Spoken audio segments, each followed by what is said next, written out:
And with toast. Nice.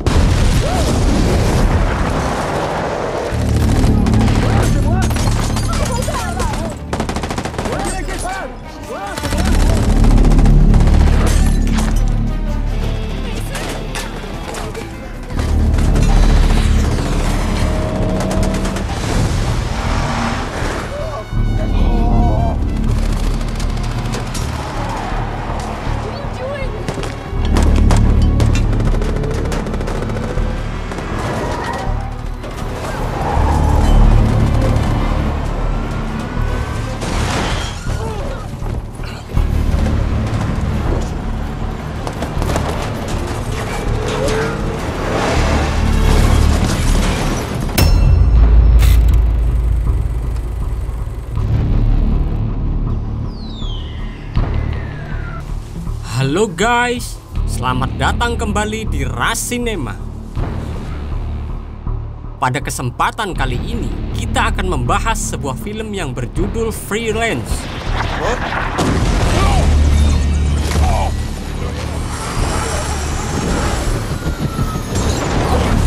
Film ini menceritakan tentang seorang pensiunan pasukan khusus yang mengalami cedera parah pada punggungnya ketika melakukan aksi misi terakhirnya. Dan kini dia menjadi pengacara swasta yang pada akhirnya dia memutuskan untuk mengawal seorang jurnalis terkenal. Sounds absolutely brilliant. Tanpa basa-basi lagi, langsung saja kita simak alur ceritanya.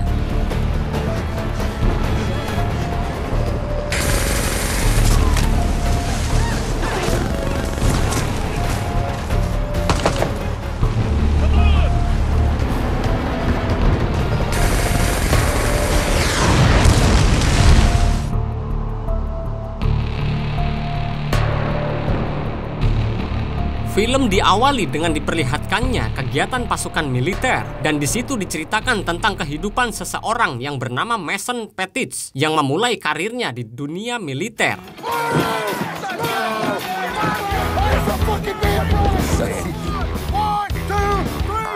Seiring berjalannya waktu, Mason direkrut ke dalam pasukan khusus Angkatan Darat Amerika Serikat dan menikah dengan seorang wanita yang bernama Jenny Petitz yang sangat dia cintai serta dikaruniai seorang anak perempuan. Tidak lama setelah itu, Mason mendapatkan sebuah misi, yaitu untuk menyingkirkan seorang diktator yang bernama Venegas dan merupakan presiden negara kecil yang bernama Paldonia. Namun ketika Mason diturunkan di lokasi misi, tiba-tiba helikopter yang dia tumpangi beserta teman-temannya di dalamnya ditembak jatuh oleh tentara Paldonia. Hal itu pun membuat Mason terjatuh dan menghantam tanah dan akhirnya misi tersebut pun gagal. Oleh karena itu, Mason mendapatkan cedera tulang belakang.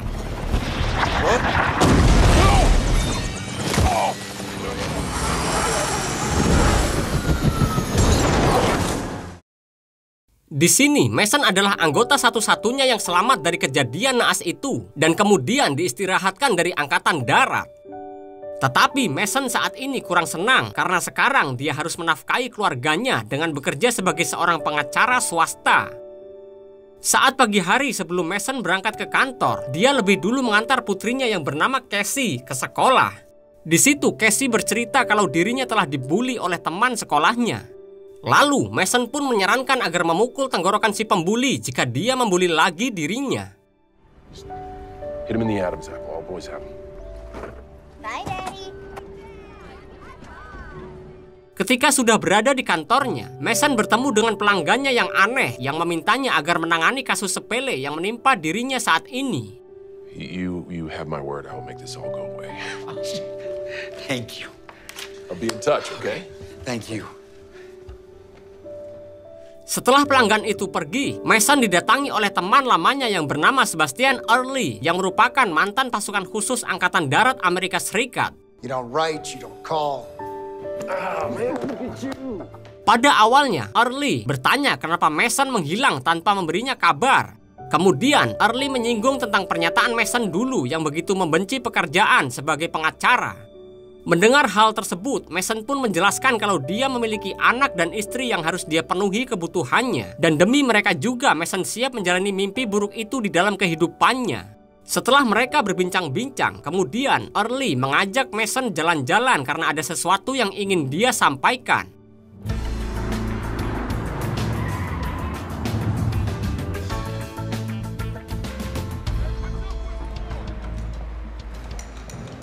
Sesampainya di sebuah tempat, Early memperkenalkan perusahaannya yang bernama CDI. CDI ini merupakan pelayanan kontrak jasa keamanan tingkat tinggi. Lalu di situ Early menawarkan Mason pekerjaan keamanan pribadi bergaji tinggi. Dan tujuan Early di situ yaitu memberi penawaran Mason untuk menjadi salah satu tentara bayarannya. Tentu saja Mason menolaknya karena dia merasa sudah terlalu tua dan juga memiliki sebuah keluarga. Mendengar perkataan Mason, Early menegaskan kalau Mason terlihat sengsara dengan kehidupan normalnya saat ini. Maka dari itu, Early membantunya kembali ke kehidupan Mason yang begitu diinginkannya. Lalu, Early menjelaskan di mana Mason hanya harus melindungi seorang jurnalis terkenal yang bernama Claire Wellington yang akan pergi ke kota Paldonia untuk mewawancarai Presiden Venegas. Awalnya Mason di situ menolak karena Venegas pernah melancarkan serangan yang mengakibatkan semua teman-temannya gugur. Namun setelah Early akan memberikan gaji sebesar $20.000, pada akhirnya Mason pun menerima pekerjaan tersebut. Sepulangnya dari perusahaan Early, Mason menjemput Cassie dan Jenny di sekolah.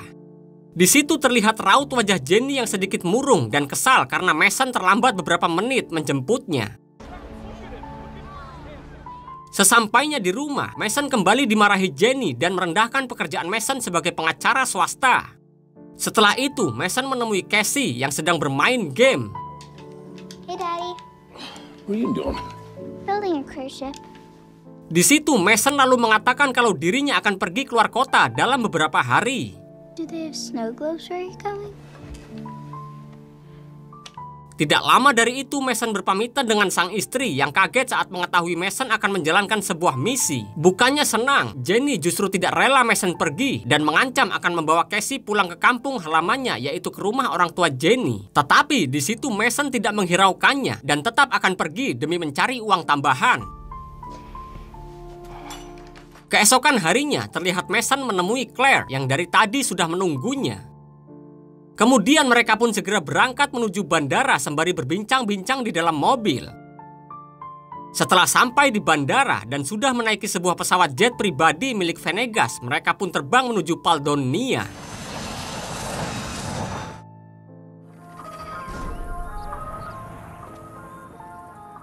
Sesampainya di bandara Paldonia, mereka pun disambut oleh Venegas yang ternyata humoris dan selalu berbicara. Di situ Mason pun segera diperiksa oleh bodyguard Venegas. Dan setelah dirasa sudah aman, mereka pun akan dibawa ke gedung istana untuk melakukan wawancara. Selama di perjalanan, Venegas mengatakan kalau dia tahu identitas dari Mason, yaitu sebagai pasukan khusus yang dulu pernah ingin menghabisinya. Namun di situ Venegas tidak mempermasalahkannya dan justru mengajak Mason bercanda ria. Mereka lalu melintasi sebuah pasar, di mana para masyarakat di sana terlihat sangat membenci Venegas.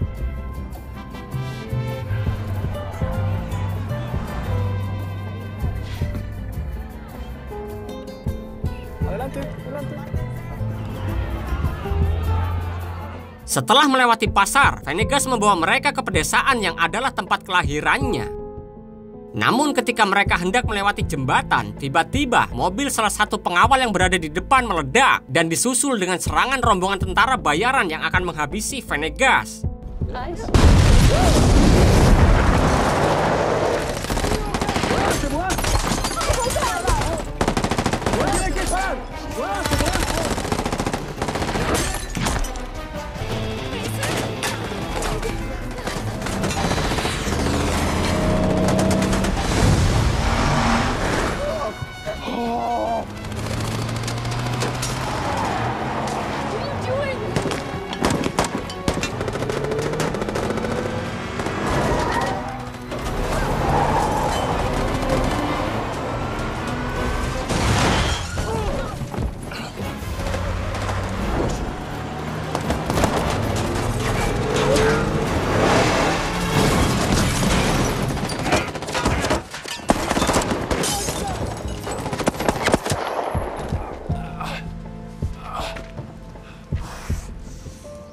Kemudian Venegas mengecek jasad para tentara bayaran tersebut. Dia menyadari kalau serangan ini didasarkan rencana kudeta, lalu Venegas pun tidak lupa untuk mendoakan para pengawalnya. Dan Mason mengambil senjata sniper di mobil untuk berjaga-jaga. Kemudian Mason dan Claire mengambil jalan dengan melintasi hutan dan Venegas pun mengikutinya. Ketika sedang beristirahat sejenak, Mason menghubungi Early dengan telepon satelit agar segera mengirimkan bantuan. Dan di situ juga Mason mengatakan kalau dirinya dan Claire telah diserang. Menyadari nyawa pelanggan lebih penting, Early pun dengan cepat akan segera mengirimkan bantuan berupa helikopter. Setelah Mason selesai menelpon Early, Venegas mengatakan kepada Mason kalau dia ingin meminjam telepon satelitnya untuk menghubungi keponakannya yang bernama Jenderal Vasquez. Di sini diketahui bahwa Vasquez lah yang mengirim para tentara tadi untuk menghabisi pamannya sendiri demi mendapatkan jabatan sebagai presiden. Kemudian Vasquez yang menyadari kalau pamannya ini masih hidup. Vasquez dan perwiranya pun panik. Mi tío no está muerto. Estos socios no van a estar muy cómodos. Setelah perbincangan antara Venegas dan Vasquez selesai, Mason membawa Claire ke tempat terbuka untuk menunggu helikopter yang akan menjemput mereka. Dan Venegas berpisah dengan mereka.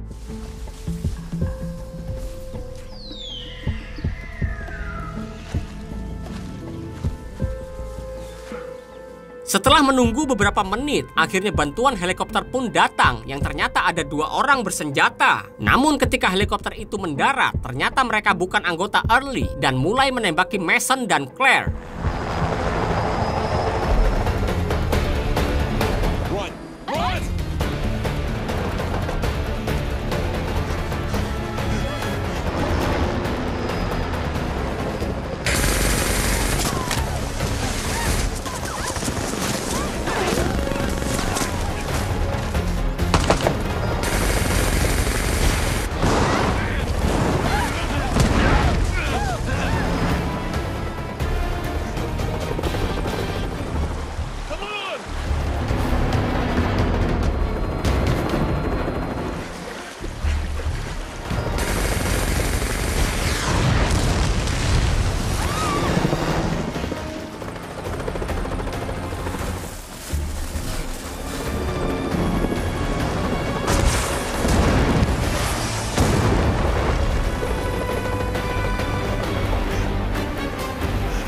Setelah melewati sungai, Mason mulai merasa lelah dan memutuskan untuk menembak jatuh helikopter tersebut dengan senjata snipernya sembari direkam oleh Claire.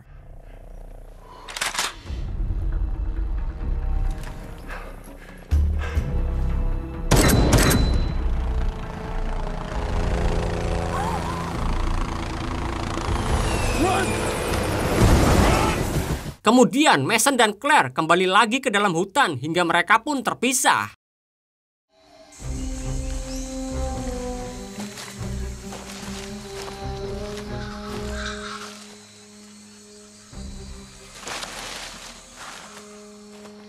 Mason?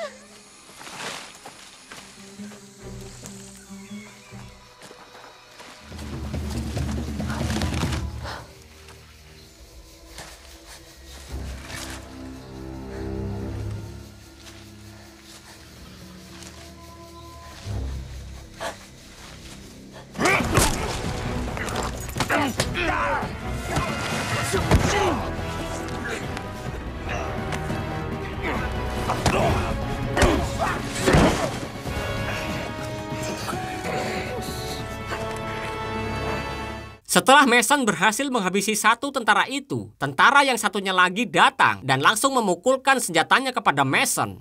Namun belum sempat tentara itu menembak Mason dan Claire, dia lebih dulu ditembak oleh Venegas. Di sisi lain, terlihat Vasquez mendatangi jatuhnya helikopter bersama perwiranya. Vasquez lalu dihampiri oleh pemimpin tentara bayaran yang dia sewa bernama Jan Cohorst yang merupakan mantan kolonel Angkatan Darat Afrika. Kemudian Cohorst di situ menyindir jika kliennya tidak akan suka ketika mengetahui Venegas masih hidup dan membuat masalah. Vasquez pun kembali menyindirnya bahwa anak buah Cohorst lah yang telah gagal menghabisi Venegas. Lalu keadaan pun mulai tegang ketika mereka mulai berdebat tentang kerjasama mereka. Di situ diketahui bahwa Vasquez dan Cahors ini telah membuat perjanjian, yaitu Cahors ingin Vasquez menjadi presiden Paldonia agar dia bisa memberikan izin penambangan bebas di negara tersebut yang kaya dengan harta karun bumi. Sementara itu, Mason, Claire, dan Venegas beristirahat sejenak di tepi sungai. Kemudian, Claire sempat menanyakan tentang Mason yang seakan merasakan sakit di punggungnya. Lalu Mason menceritakan bagaimana dia mendapatkan luka di punggungnya tersebut. Luka itu dia dapatkan pada misi terakhirnya yang gagal di Paldonia. Mendengar hal tersebut, Claire pun ikut bersedih. Setelah itu, Claire menanyakan apakah status Mason masih beristri atau bercerai. Mason pun menjawab bahwa mungkin hubungannya dengan istrinya kini berpisah. Mason juga menceritakan bahwa dia berusaha menjalani kehidupan normal dengan menjadi seorang pengacara. Meskipun berhasil lulus dengan nilai yang baik dan berusaha menjalani kehidupan normal, namun Mason merasa bahwa dia justru membenci kehidupannya. Hingga akhirnya dia pun harus memilih untuk kembali ke jalannya, menjadi seorang tentara meskipun saat ini hanyalah tentara bayaran pribadi. Lalu Venegas membawa Mason dan Claire ke sebuah pedesaan yang bernama Sabrina.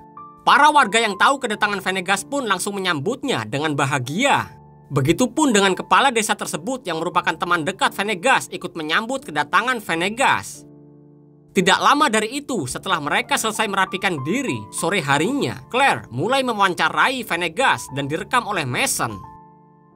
Dalam wawancara tersebut, Venegas mengungkapkan fakta bahwa selama menjabat, dirinya sering sekali mendapat ancaman pembunuhan dari orang-orang luar yang ingin mengambil alih dan membeli sumber daya Paldonia dengan harga yang relatif murah.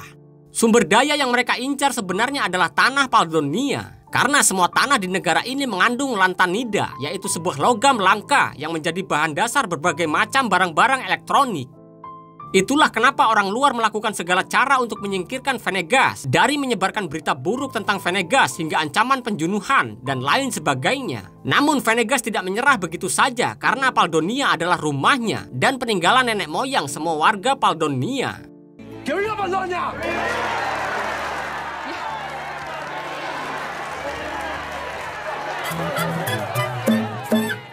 Setelah wawancara itu selesai, saat malam harinya, para warga kemudian mengadakan pesta untuk menyambut Mason dan Claire.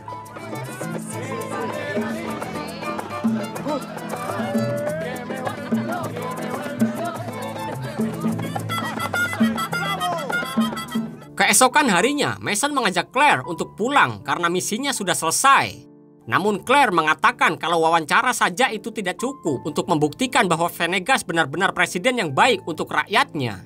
Tiba-tiba Venegas pun datang yang membenarkan hal tersebut dan dia mengajak Mason untuk pergi ke ibu kota guna memperbaiki permasalahannya dengan keponakannya yaitu Vasquez. Di situ juga Venegas menanyakan tentang alasan Mason yang dikirim kembali ke negara ini padahal dirinya sudah diperistirahatkan dari militer. Karena merasa bingung, kemudian Mason segera menghubungi Early untuk menanyakan apa tujuan sebenarnya kenapa dirinya dikirim kembali ke Paldonia.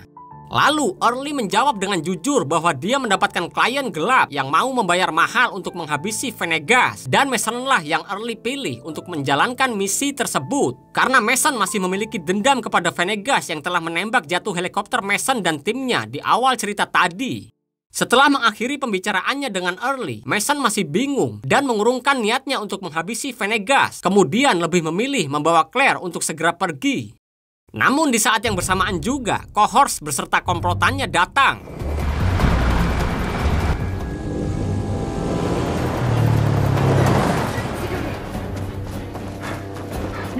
Lalu Cahors berbincang dengan kepala desa di situ dan langsung memukulnya agar mendapatkan informasi tentang keberadaan Venegas saat ini. Está el presidente Venegas.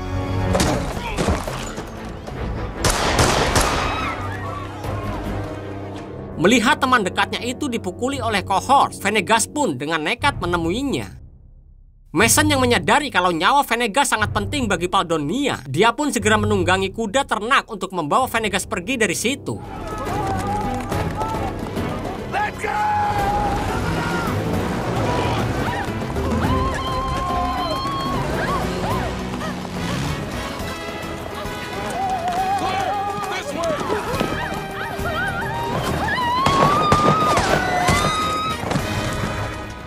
Dalam pengejaran tersebut, Mason dan Venegas berhasil lolos, tetapi Claire tertangkap karena terjatuh dari kudanya. Mason dan Venegas pun melihat kalau Claire telah berhasil Cohorts tangkap dan mereka pun melanjutkan perjalanan ke ibu kota untuk mencari bantuan. Selama dalam perjalanan, Venegas mengungkapkan kalau yang menembak jatuh helikopter Mason dan timnya bukanlah dirinya, melainkan tentara pemberontak. Setelah kejadian tersebut, Venegas didatangi seorang pelanggan yang mengancam akan mendatangkan helikopter lagi jika dirinya tidak mau menandatangani perjanjian sewa tambang di negaranya. Dari sinilah Mason tersadar kalau dia sedang dijadikan pion untuk menyingkirkan Venegas. I'm very sorry about your friends, Mason. Sesampainya di ibu kota, mereka bersembunyi di sebuah gereja. Kemudian Mason menghubungi Early dan menceritakan semuanya kalau Venegas adalah presiden yang baik. Mason juga meminta Early agar memutus kontrak dengan pelanggan yang ingin menghabisi Venegas. Gracias. Pagi harinya, Venegas memanggil teman lamanya yang bernama Papi dan dia merupakan pemimpin pembuat onar pemerintah. Lalu mereka pun merencanakan sesuatu agar mendapatkan Claire, yaitu dengan cara menukar Claire dengan Venegas. This is delicious. Setelah selesai merencanakannya, Mason mengajak Cohorts untuk bertemu dan dia meminta Claire untuk diserahkan kepadanya, sedangkan Cohorts sendiri akan mendapatkan Venegas dari Mason. Brazen thing you're doing here, taking over a sovereign nation. Status quo, my friend. Are we doing this then? We should have done what was expected, Sergeant Petit. Let's do it. Bring Princess Ericare. Okay. Dan pada saat Venegas akan menyerahkan diri ke Cohorts, tiba-tiba semua warganya berlarian seperti akan melakukan aksi demo.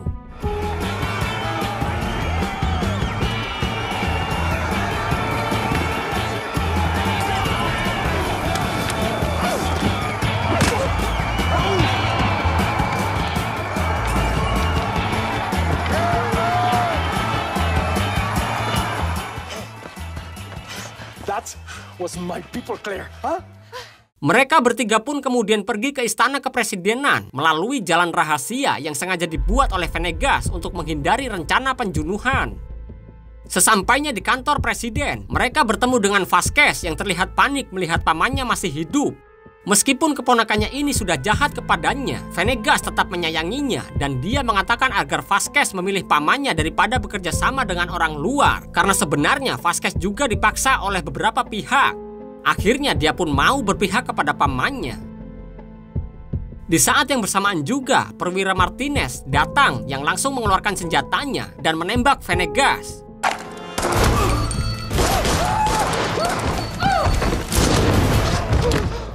Ternyata Venegas memakai jas anti peluru yang membuatnya selamat dari tembakan Martinez yang mendarat tepat di jantungnya. Tetapi sangat disayangkan, Vasquez terkena tembakan dari Martinez saat adu baku tembak tadi yang membuatnya harus mati di pangkuan Venegas.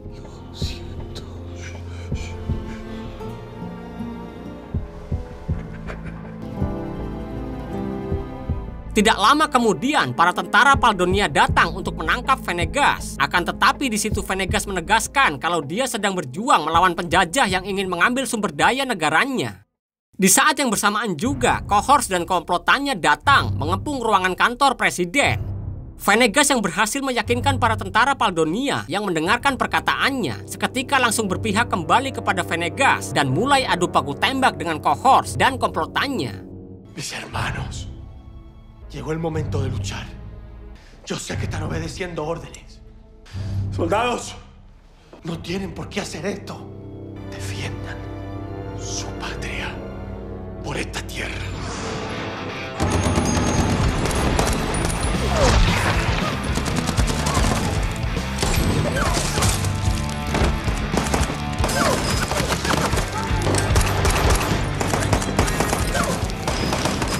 Ketika di tengah terjadinya adu baku tembak di situ, Venegas segera membawa pergi Mason dan Claire melalui pintu rahasia.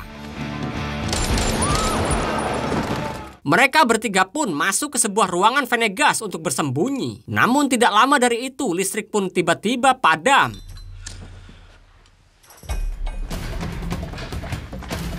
Karena hal itu, mereka bertiga akhirnya terpaksa keluar ruangan untuk mencari bantuan. Ketika akan melanjutkan perjalanannya, mereka berhasil ditemukan oleh cohorts dan adu baku tembak pun terjadi.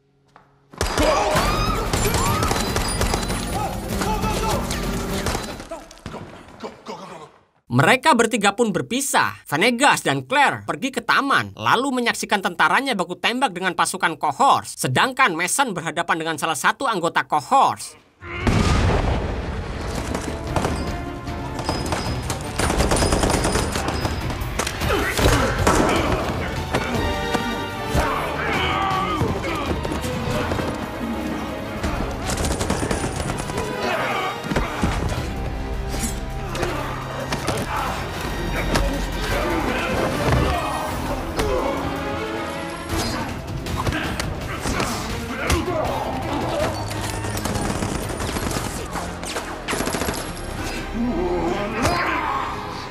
Say anything you makes for me.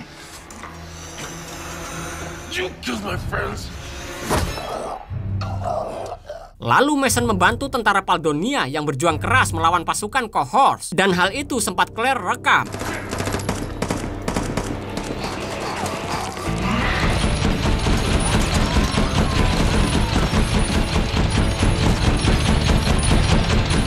Ketika Mason mulai kewalahan, Early dan pasukannya pun datang tepat waktu membantu Mason. Karena kedatangan Early dan pasukannya ke istana membuat komplotan cohorts mundur dari sana.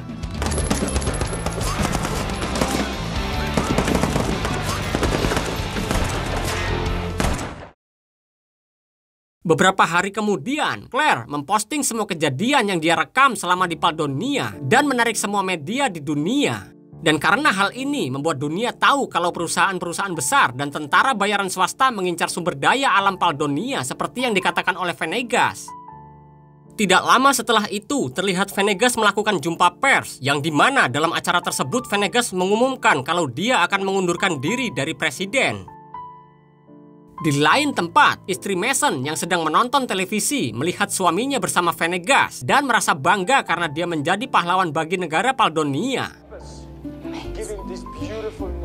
Keesokan harinya, Mason pun pulang ke rumah dan disambut hangat oleh Cassie dan Jenny.